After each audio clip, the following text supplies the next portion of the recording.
Hello, book lovers. I'm Peg, the book prize addict, and welcome to my channel. Well, I put a quote in my title that this is the holiday season for book prize lovers, and that is a direct quote from Eric Carl Anderson in a comment on his great video that he put on this morning on a prize that actually is new to me. He told me about it a couple of weeks ago, but it is really a great prize. It's called the Wyndham Campbell, and it's kind of different than the others, and I'm giving you a link to his video that he just put out on it, where he goes into great detail. He did some research on it, how it started, and some of the books that are on it. So I won't say much more about it, but be sure you watch that. And one of the books that did win that he mentioned, I happen to have, is Chintu. It's called The K is Soft. And Eric had put this up for one of his predictions for the Women's Prize for Fiction, which is coming out tomorrow. So I happen to have had it for the library. So I know he was delighted that it got this Wyndham Campbell Prize, one of the prizes in that. And if you look in his comments, I believe Sean the Book Maniac also has read it and has some comments on it, and probably has a review somewhere in his backlog of videos.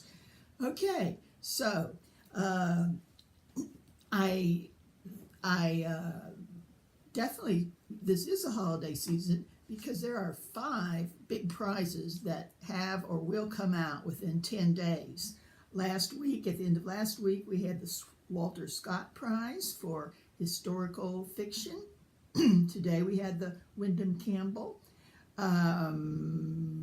Let's see, tomorrow is a big day. We have the Women's Prize for Fiction, their Longlist, which people don't seem to be sure if it's going to have 16 or 20 books on it, but it's definitely going to be a big one, and there have been lots of people giving their predictions. It's been so fun to watch, besides Anna and Eric's video, which I alluded to several times. There's been one, Mercedes just put out one yesterday on her picks, and I believe Simon Savage and Chris from Chris's Book Cauldron also is planning to read them all, so I'll be looking forward to that. Okay, so let's see. Oh, there's one more. Actually, tomorrow also, the Stella Prize, which is the Australian prize for women's books, not just fiction, but all books, will select their short list. And next week, on the 12th, the Man Booker International long list will come out, and that is from Translations. It's been around for a while, but it was called the Independent Book Prize for a while, and it's been taken under the umbrella of the Man Booker Prize, which is great. Okay, so all these prizes have kind of changed my reading plans. Every time a good list comes out, I say, oh, I want to read all on those lists. But of course, I never can. I mean, I'm retired and I can read all day, but I still can't read all the books I want to read.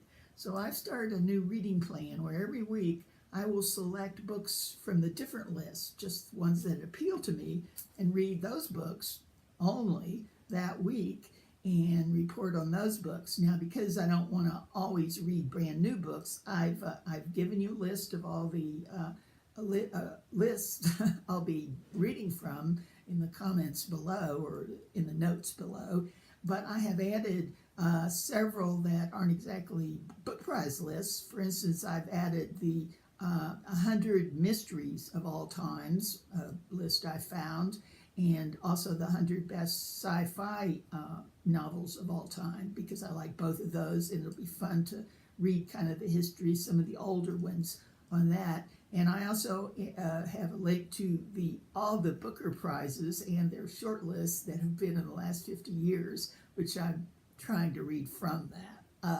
Anyway, I have most of the 50 winners now, so I'll be trying to read from that. So my videos after this will be a conglomeration of different prizes.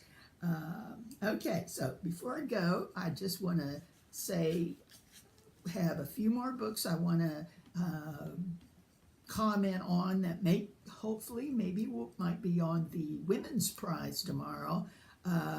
that I haven't commented on. I'm not sure if anybody has listed these, so I just want to bring these to your attention before it's too late.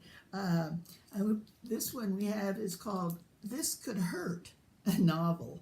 And this is about a young woman who becomes a high-ranking executive in a company and tells about her work life there. And the company hits some bad times and some things happen.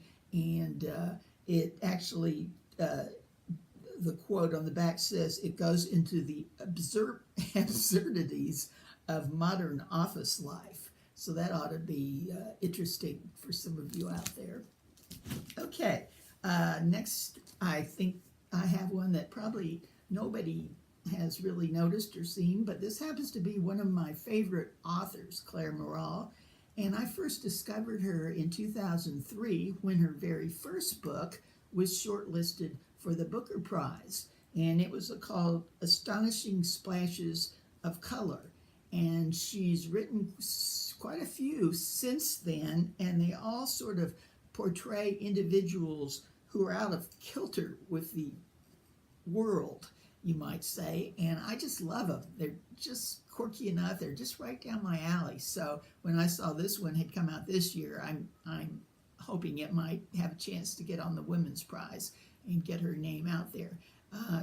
So as I said, she writes of quirky characters, and this one is no different. It deals with two elderly brothers who live in old dilapidated railroad cars that are side by side and have a connection in between, but they haven't spoken to each other in years. And the opening scene deals with her going to visit them, and it's just really great. So I'm looking to finish that one, and would recommend it to anybody who wants something a little different, or any of hers. Okay, and last we have Amanda Craig's The Lie of the Land. And this deals with a modern couple in London with 3 children who decide they want a divorce, but they can't afford a divorce. So they sell or move from London to Devon to this strange house they found that has strangely low rent. And it goes from there to be sort of a part psychological suspense and part black comedy, it says. So I think this one might be quite interesting. Okay, so I guess you all are waiting for the announcement tomorrow of the Women's Prize for Fiction, the Longlist. And do let me know if you plan to follow that. Let me know in the comments and give me your website, because even though I'm not going to read them all, I really love to see what other people think of them. So, okay, happy reading. Bye.